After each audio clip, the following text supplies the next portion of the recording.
వసతి ఉన్న రైతాంగం వేసవి పంటగా నువ్వు సాగు చేపట్టి మంచి ఫలితాలు సాధించొచ్చు. యాసంగిలో సమస్యలు తక్కువగా ఉండి దిగుబడులు ఆశాజనకంగా ఉంటాయి. అయితే రైతు సరైన సమయంలో విత్తటం, సమయానుకూలంగా చేపట్టే యాజమాన్యం, సస్యరక్షణ పద్ధతులపైనే నువ్వు దిగుబడి ఆధారపడి ఉంటుంది. వేసవి నువ్వు సాగులో రైతాంగం పాటించాల్సిన మెలకువల గురించి తెలియజేస్తున్నారు జమ్మికుంట కృషి విజ్ఞాన కేంద్రం శాస్త్రవేత్త డి శ్రీనివాస్ రెడ్డి.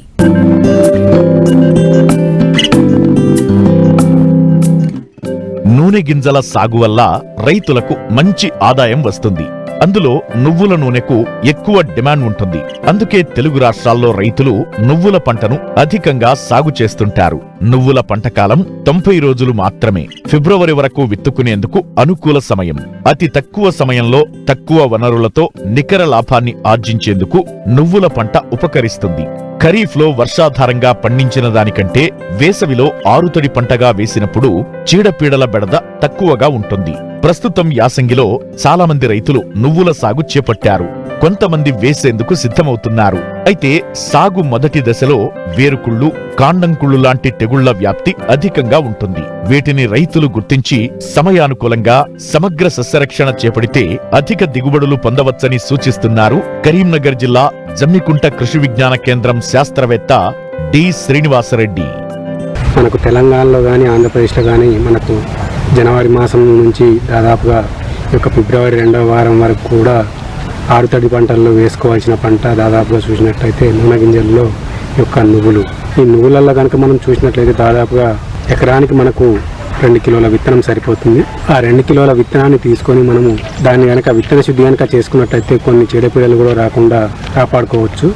దానిలో భాగంగా మనకు చూసినట్లయితే దాదాపుగా టెబుకోనజోల్ అనే మందును 1 గ్రాము కనుక 1 కిలో విత్తనాన్ని కనుక కలుపుకున్నట్లయితే మనకు నువ్వులలో వచ్చే ఎలాంటి తెగుళ్ళను కూడా రాకుండా కాపాడుకోవచ్చును.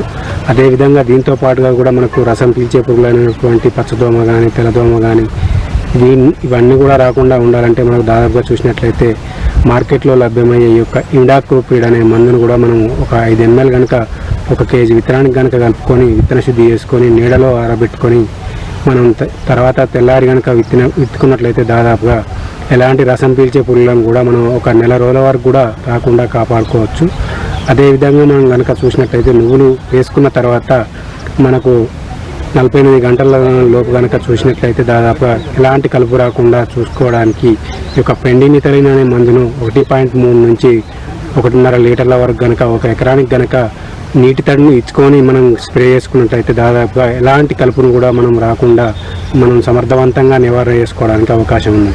అదేవిధంగా ఇంటర్ కల్టివేషన్ ఆపరేషన్స్ చూసినట్లయితే ఏదన్నా వెడల్పాటి ఆకులు కానీ లేదంటే సన్నగడ్డి కానీ మొలిచినప్పుడు మనం వీలైనంత వరకు కూలీలను ఉపయోగించి కలుపును కనుక మనం నివారణ చేసుకున్నట్లయితే తర్వాత మనం ఎలాంటి కలుపును కూడా లేకుండా మనం నువ్వులలో ఎక్కువ దిగుబడిని చేసుకోవడానికి అవకాశం ఉంటుంది. ఆ తర్వాత నువ్వులలో మనకు మంచి రకాలను కనుక చూసినట్లయితే ఈ మధ్యకాలంలో మనకు జగిత్యాల నుంచి రిలీజ్ అయినటువంటి మనకు శ్వేతాపిల్ కానీ లేదంటే హిమా కానీ తర్వాత ఈ మధ్య కాలంలో ఇంకా రిలీజ్ అయినటువంటి JCS 1020 జగిత్యాల పిల్ 1 అని కానీ ఈ 3 రకాలలో ఏ రకాలను కానీ వేసుకున్నట్లయితే దాదాపుగా మనకు 4 నుంచి 5 క్వింటాల దిగుబడి వచ్చే అవకాశం ఉంది. కాబట్టి మనకి జగిత్యాల తిల్లు కానీ శ్వేత కానీ హిమా కానీ ఈ 3 కూడా తెల్ల నువ్వుల రకాలు.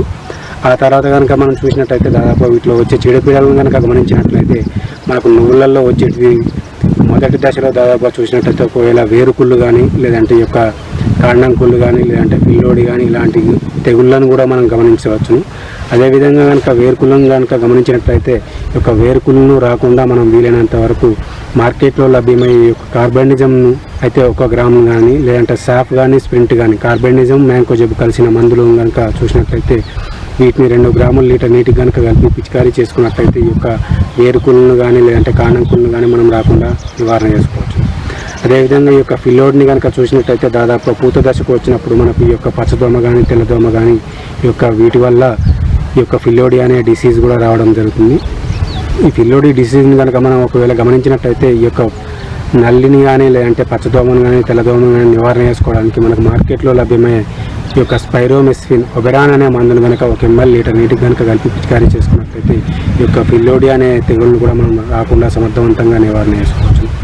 అదేవిధంగా మనకు ఇంకా కాండంకుళ్ళు కానీ ఈ యొక్క తెగులను కూడా గమనించినట్లయితే ఈ యొక్క కాండంకులను కూడా రాకుండా మనం మార్కెట్లో లభ్యమయ్యే దాదాపుగా ఈ యొక్క జీవ శిలీంద్రనాశినైనటువంటి ఈ యొక్క ట్రైకోడర్మా విరిడియా అనే మందును కనుక చూసినట్లయితే మనం ఒక 2 కిలోలను తీసుకొని బాగా మాగిన పశువుల పేడలో ఒక 80 నుంచి 100 కిలోలు కనుక పశువుల పేడలో కలుపుకొని కనుక మనం ఒక వారం రోజులు కనుక ఏదైనా షెడ్లో కానీ చెట్టు కింద కానీ కలుపుకొని తట్టు బస్తాలను కనుక కప్పి ఉంచినట్లయితే వారం 10 రోజులలో అది అంతా బూజులాగా మారి మనకు ఈ యొక్క ట్రైకోడర్మా విరిడియా అనే శిలీంద్రం బాగా వృద్ధి చెందుతుంది.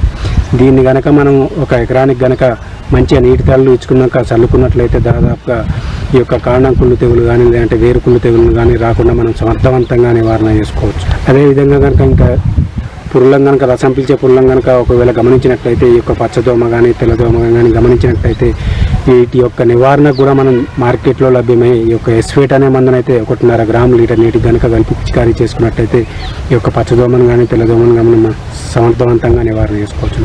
అదేవిధంగా ఇంకా మనకు ఈ యొక్క నల్లి కానీ లేదంటే ఆకుగూడు పురుగు కానీ వీటిని కనుక గమనించినట్లయితే మార్కెట్లో లభ్యమయ్యేటువంటి ఈ యొక్క క్లోరోఫైరిఫాస్ అనే మందును కనుక 2.5 ml లీటర్ నీటికి కలిపి పిచికారీ చేసుకోవాలి. లేదంటే మనకు ఎస్పేట్ కూడా 1.5 గ్రాములు లీటర్ నీటికి కనుక కలిపి పిచికారీ చేసుకున్నట్టయితే ఈ యొక్క ఆకుగూడు పురుగును కానీ లేదంటే ఇతరత్ర వేరే పురుగులను కూడా మనం సమర్థవంతంగా నివారణ చేసుకోవాలి.